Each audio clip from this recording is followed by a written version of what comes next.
Hello everyone, welcome to Ved TET classes. आप ऐसे बहुत सारे लोग टीचिंग एग्जाम्स की तैयारी कर रहे होंगे और जल्दी आपका सीटेट एग्जाम भी होने वाला है। तो मैं आपको बताना चाहूँगी कि हमारी एक ऐप है वेदाश्री लर्निंग ऐप, जिस पर हमारे सीटेट की प्रिपरेशन से रिलेटेड एक कोर्स चल रहा है। अगर आप इस कोर्स की डिटेल्स को चेक करना चाहते हैं तो आपको क्या करना है, आपको गूगल प्ले स्टोर पर जाना है, वहाँ से वेदाश्री लर्निंग ऐप को डाउनलोड करना है और उस कोर्स की डिटेल्स को वहाँ पर चेक करना है। अब देखिए, आपका एक टॉपिक है इसमें असेसमेंट। ठीक है, असेसमेंट के ऊपर क्वेश्चन बहुत पूछे जाते हैं सीटेट में। असेसमेंट का मतलब क्या होता है? आकलन। और अभी हम आकलन के प्रकारों के विषय में जानेंगे, जिसमें बहुत ज़्यादा लोगों को कन्फ्यूजन होती है और इसमें वो कॉन्सेप्ट को नहीं पकड़ पाते। सबसे पहले एक बात करते हैं कि असेसमेंट से भी पहले होता क्या था? मेजरमेंट होता था। ठीक है, मेजरमेंट यानी कि हिंदी में जिसे कहते हैं आप मापन। पहले हम क्या करते थे, जो भी बच्चों को आपने साल भर में पढ़ाया, उसके बाद आपने एग्ज़ाम लिया, आपने चेक किया कि बच्चे ने जो आपसे सिखाया है वही वैसा ही उसने कॉपी में लिखा है या नहीं लिखा है, प्रोड्यूस किया है या नहीं किया है, और उसके बेसिस पे आप उसको मार्क्स दे देते थे और ये देख लेते कि आप उसे प्रमोट करेंगे या फेल करेंगे। आप फाइनल में उसका क्या करते थे? एक जजमेंट दे देते थे। तो ये मेजरमेंट में होता था, मार्क्स देते थे, आप ग्रेड्स देते थे फाइनल एग्जाम्स में। आप पूरी लर्निंग को एक ही बार में वहाँ पर उसे मेजर कर देते थे।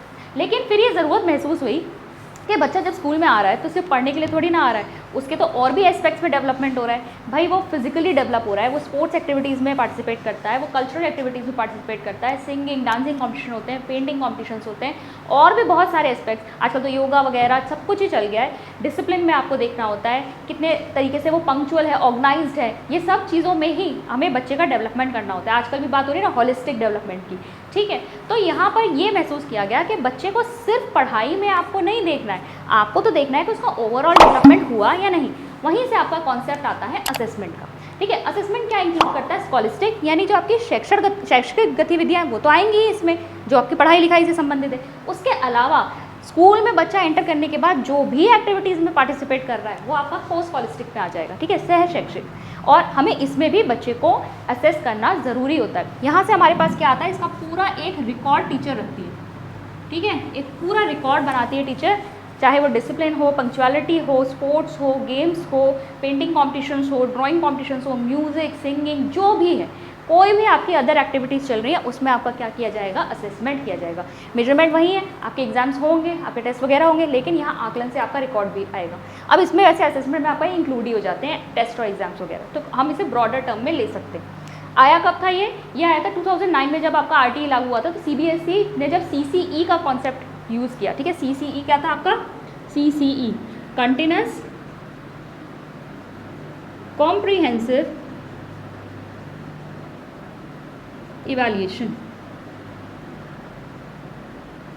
सतत एवं व्यापक मूल्यांकन। ठीक है, सतत मतलब कंटिन्यूस, पूरे साल भर जब बच्चा आ रहा है स्कूल आप कंटिन्यूसली उसको असेस करते रहेंगे। कॉम्प्रिहेंसिव मतलब व्यापक, यानी अलग अलग क्षेत्रों में आपको असेसमेंट करना है। आप सिर्फ पढ़ाई में नहीं देखेंगे, आप अदर एक्टिविटीज़ में भी देखेंगे, और इवैल्यूएशन आप उसका मूल्यांकन कर रहे हैं। तो इसके अकॉर्डिंग यहाँ पर आपके इसके साथ ही आपका आया था असेसमेंट का कॉन्सेप्ट। अब ज़रा ये देखते हैं कि असेसमेंट आपके कितने टाइप के होते हैं, इस पर क्वेश्चन आता है आपका। तो सबसे पहला है आपका असेसमेंट ऑफ लर्निंग, अधिगम का आकलन। ये कब होता है? ये होता है आपका लास्ट में। ठीक है, लास्ट में आपने साल भर बच्चे को सिखा दिया, उसके बाद अब लास्ट में फाइनल चेक कर रहे हैं कि जो भी अधिगम आपने करवाया, बच्चा उससे कुछ सीखा या नहीं सीखा, कितना सीखा बच्चा। तो जब फाइनल आप उसे एसेस कर रहे हैं एग्जाम में, इसमें आपके एग्जाम्स आ जाएंगे, फाइनल एग्जाम्स वगैरह, वो सब इसमें इंक्लूड हो जाएगा कि बच्चे को आपने जितना साल भर में सिखाया है वो उतना सीख पाया या नहीं। ठीक है, यहाँ लर्निंग की प्रोसेस खत्म हो चुकी है, यहाँ टीचिंग लर्निंग खत्म हो गया। अब आपने फाइनल बच्चे को का आकलन करना है।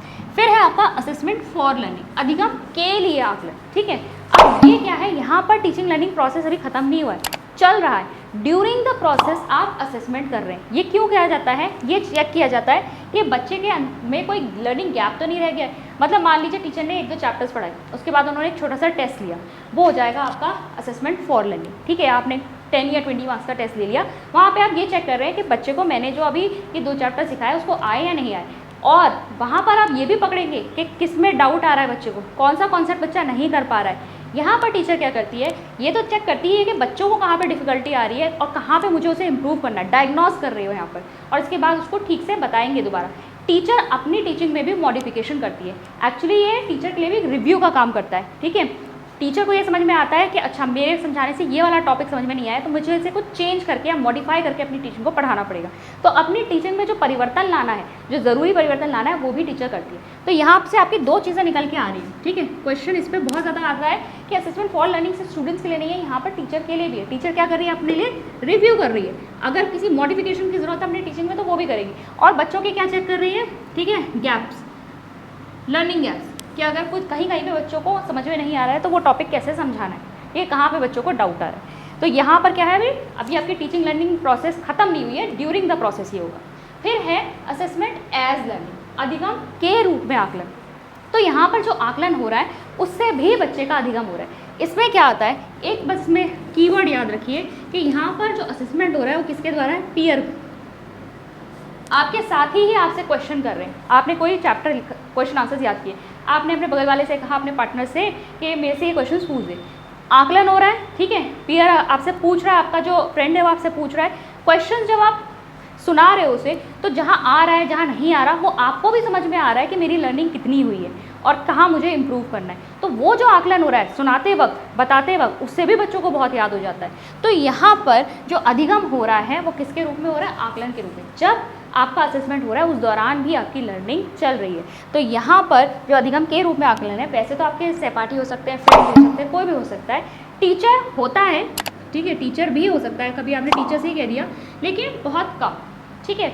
हम यहाँ पर मेनली जो एक कीवर्ड आप पकड़ोगे ना, पकड़ने के लिए कॉन्सेप्ट के भाई कहाँ पे इसे क्वेश्चन को हम देखें कि भाई असेसमेंट एज लर्निंग के रूप में आ रहा है, तो यहाँ पे ज़्यादा फ्रेंड या पीयर या आपके साथी, बड़े भाई बहन, ये हो सकते हैं, ठीक है, जो आपसे क्वेश्चन पूछ रहे हैं या आपका आकलन कर रहे हैं और उस दौरान भी आपकी लर्निंग हो रही है, ठीक है। तो इस तरीके से ये वाले क्वेश्चन जो है अटेम्प्ट किए जाते हैं। कॉन्सेप्ट को एक बार समझ लोगे, ठीक है, तो आपको क्वेश्चन सॉल्व करने में कोई दिक्कत नहीं होगी। मैं मिलती हूँ आपसे नेक्स्ट वीडियो में। Thank you.